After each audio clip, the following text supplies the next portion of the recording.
ሰላም ሰላም ውድ የስኬት አካዳሚ ቤተሰቦች፣ ስኬት አካዳሚ የኦንላይን ትምህርት ቤት በመሆን ያገለግላል።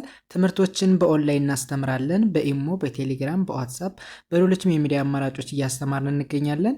ለመማር የምትፈልጉ ቤተሰቦቻችን ቪዲዮ ላይ ባስቀመጥነው ስልክ ወይም ሊንኮቻችንን በመጠቀም ሀሎ ይበሉን፣ ይደውሉልን። የፈለጉትን ትምህርት በፈለጉት ሰዓት ከሰኞ እስከ ዓርብ በማስተማር ላይ እንገኛለን። በዛሬ ትምህርታችን የቪዲዮአችን ደግሞ የተለያዩ ቁጥሮችን እንዴት በቀላል መንገድ መቀነስ እንደምንችል እንማማራለን። እንግዲህ ከዚህ በፊት ከክፍል 1 ጀምረን እስከ ክፍል 6 አካባቢ በሚደርስ ቪዲዮ የተለያዩ ቁጥሮችን እንዴት በቀላል መንገድ መደመር ማንበብ እንደምንችል እንዲሁም ደግሞ እንዴት ነው ትልልቅ ቁጥሮችንስ ማንበብ የምንችለው የሚለውን በተከታታይ ቪዲዮ ተመልክተን ነበረ። ያን ያላያችሁ ቤተሰቦች ወደ ኋላ ሄዳችሁ መጀመሪያ ቁጥሮችን እንዴት እንደምንደምርና እንደምናነብ መመልከት ትችላላችሁ። በዛሬ ትምህርታችን ቪዲዮአችን ደግሞ የተለያዩ ቁጥሮችን እንዴት በቀላል መንገድ መቀነስ ማንበብ እንችላለን የሚለውን ከቀላል እንጀምራለን። በዛሬ ትምህርታችን ቪዲዮአችን ቀለል ያሉ ትንንሽ ቁጥሮችን እንዴት በቀላል መንገድ መቀነስ እንደምንችል እናያለን። ቀጣይ ደግሞ ከፍተኛ ወይም ደግሞ ትልቅ ቁጥሮችን እንዴት መቀነስ ማባዛት ማካፈል እንደምንችል እንማማራለን ማለት ነው። በዛሬ ትምህርታችን ቪዲዮአችን እንደምታዩቸው ትንንሽ ቁጥሮች ናቸው፣ ለመቀነስ በጣም ቀላል የሆኑ እነዚህ ቁጥሮችን እንዴት በቀላል መንገድ መቀነስ እንደምንችል እንማማራለን። እንጀምር። ኦኬ፣ ከመጀመሪያው ስንጀምር እንግዲህ የመጀመሪያው ቁጥር እንደምታዩት 20 ነው ያለው። ስለዚህ 20 ያለው ቁጥር ደግሞ ከመቶ ቤት ነው የሚገኘው። ስለዚህ ስንት ብለን ማንበብ ነው በቀላሉ 200 ተብሎ ነው የሚነበበው። ምክንያቱም የአንድ ቤት የ10 ቤት የመቶ ቤት ነው የምንለው። ስለዚህ ይቺ ቁጥር 2 ስለሆነች 200 ይሆናል። ይቺ ቁጥር 3 ብትሆን 300፣ 4 ብትሆን 400 እያልን መቀጠል እንችላለን ማለት ነው። ስለዚህ 200 ሲቀነስ ኦኬ ስንት ነው? 45። እንግዲህ 200 ብር ነበራችሁ። መቀነስ ማለት ካላችሁ ነገር ላይ መቀነስ እንደማለት ነው። ስለዚህ 200 ብር ነበረን። ከ200 ብር ላይ 45ቱን ብር ስንቀንሰው ስንት ይቀረናል ማለት ነው? 155 ብር ይቀረናል ማለት ነው። 155 ብር ቀሪያችን ይሆናል ማለት ነው። ስለዚህ 200 ሲቀነስ 45 በቀላሉ 155 ብለን መቀነስ እንችላለን ማለት ነው። ኦኬ፣ ወደ ሁለተኛው ስንሄድ ሁለተኛው ቁጥርም እንደምታዩት 20 ነው ያለው። ስለዚህ ከመቶ ቤት ነው የሚገኘው። ይቺ ቁጥር ደግሞ 5 ስለሆነች ስንት ብለን ማንበብ ነው? 500 ተብሎ ነው የሚነበበው። 500። ይቺ ቁጥር 6 ብትሆን 600፣ 7 ብትሆን 700 እያልን መቀጠል ይቻላል ማለት ነው። ስለዚህ 5 ስለሆነች 500 እንለዋለን። ሲቀነስ ኦኬ የቁጥር ስንት ነው? 150 ብለን እናነባዋለን። 150። ስለዚህ ከ500 ላይ 150 ብር ስንቀንስ ስንት ይሆናል? 350 ብለን መቀነስ እንችላለን ማለት ነው። በእንግሊዘኛው ለማንበብ ከፈለጋችሁ የመጀመሪያውን 200 ትሉታላችሁ። 100 ማለት 100 ማለት ነው። 2 ማለት ደግሞ 2 ማለት ነው። ስለዚህ 100 ማለት 100 እንዲሁም ደግሞ 2 ማለት 2 ከሆነ 200 ስትሉ 200 እያልን ነው። ከዛ መቀነስን ደግሞ ምን ብለን እንጠራለን? ማይነስ እንላለን። በእንግሊዘኛው ማይነስ። ከዛ 45ን 45 ማለት ትችላላችሁ። 45 200 ማይነስ 45 ዚስ ኢኳል ቱ እኩል ይሆናል የሚለውን ዚስ ኢኳል ቱ ትላላችሁ። ከዛ 155 ምን ማለት ነው? 155 ማለት ነው። ስለዚህ 200 ማይነስ 45 ዚስ ኢኳል ቱ 155 ብላችሁ በእንግሊዘኛው ማንበብ ትችላላችሁ። ሁለተኛውን ደግሞ 100 ማለት አይቀየርም 100 ነው። ከዛ ምን ብለን እንጠራዋለን? 5ን 50 ብለን መጥራት። ስለዚህ 50 ማለት 500 ማለት ነው። ማይነስ 150 ምን ማለት ነው?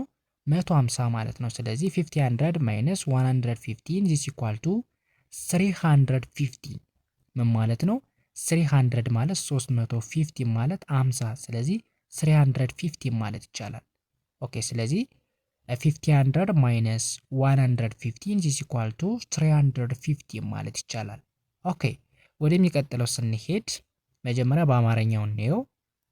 ኦኬ፣ ይህ ቁጥርም እንደምታዩት 20 ነው ያለው። ስለዚህ ከመቶ ቤት ነው የሚገኘው። ይቺ ቁጥር 4 ስለሆነች 400 እንላለን። ሲቀነስ ኦኬ ይህ ቁጥር ስንት ነው? 350 ብለን እናነባዋለን። ስለዚህ ከ400 ብር ላይ 350 ስንቀንስ ስንት ይሆናል? 50 ብር ቀሪያችን ይሆናል ማለት ነው። ወይም ደግሞ 400 ማይነስ 315 ዚስ ኢኳል ቱ 15 ማለት ይቻላል። ምን ማለት ነው? 400 ማለት 400 ማይነስ ማለት ሲቀነስ 315 ማለት 350 ዚስ ኢኳል ቱ ማለት እኩል ይሆናል 15 ማለት 50 ማለት ነው። ስለዚህ 400 ማይነስ 315 ዚስ ኢኳል ቱ 15 ብሎ ማንበብ ይቻላል። ኦኬ ወደዚህኛው ስንሄድ ከዚህ ጋር ስንት ዜሮ ነው ያለው? 3 ዜሮ። እስካሁን ያየናቸው 2 ዜሮ ነበሩ። ከዚህ ጋር ግን 3 ዜሮዎች ናቸው ያሉ። ስለዚህ ስንት ብለን ማንበብ ነው? 1000 እንላለን። ሲቀነስ ከዚህ ጋር 200 ነው ያለ። ስለዚህ 2 ዜሮ ነው ያለ። ስለዚህ 200 እንለዋለን። ከ1000 ላይ 200 ስንቀንስ 800 ይሆናል። በእንግሊዘኛው ምን ብለን እናነባዋለን? መቶን 100 እያለን ነው ስንጠራ የነበር። ይህ ደግሞ እሺ ስለሆነ ሳውዘንድ እንላለን። ስለዚህ ይቺ ቁጥር 1 ስለሆነች 1000 እንላለን። 1000 ማለት 1000 ማለት ነው። ማይነስ 200 ዚስ ኢኳል ቱ 800 ማለት 800 ማለት ነው። ስለዚህ 1000 ማይነስ 200 ዚስ ኢኳል ቱ 800 ብለን ማንበብ ይቻላል። ኦኬ ወደዚህኛው ስንሄድ በተመሳሳይ ከዚህ ጋርም 2 ዜሮ ነው ያለ። ስለዚህ 900 እንላለን። ሲቀነስ 450 900 ብር ነበራችሁ። 450ውን ስትቀንሱት 450 ይቀራል። ይህን ሁለቱን ስትደምሩት 450 ሲደመር 450 ስታደርጉት ይህን ዋናውን ብር መስጠት አለበት። ያ ካልሆነ ስህተት ነን። አሁን 900 ሲቀነስ 450 እኩል ነው 450 ብለናል አይደለ? 450 ሲደመር 450 የግድ ይህንን መስጠት አለበት። ሌሎችንም ስትደምሯቸው ዋናውን ብር ካልሰጡን ተሳስተናል ማለት ነው። ስለዚህ 900 ሲቀነስ 450 እኩል ነው 450 ማለት ይቻላል ማለት ነው። በእንግሊዘኛው 900 ማይነስ 415 ዚስ ኢኳል ቱ 415 ማለት ይቻላል። ኦኬ ወደዚህኛው ስንሄድ ከዚህ ጋር ያሉት በጣም ሲምፕል ቁጥሮች ናቸው። ስለዚህ 45 ሲቀነስ 20 ስንት ይሆናል? 25። በእንግሊዘኛው 45 ማይነስ 20 ዚስ ኢኳል ቱ 25። ኦኬ ወደ ሁለተኛው ስንሄድ 50 ሲቀነስ 15 እኩል ነው 35። በእንግሊዘኛው 50 ማይነስ 15 50 ማይነስ 15 ዚስ ኢኳል ቱ 35 ማለት ነው። ኦኬ ወደዚህኛው ስንሄድ 100 ሲቀነስ 99 እኩል ይሆናል 1።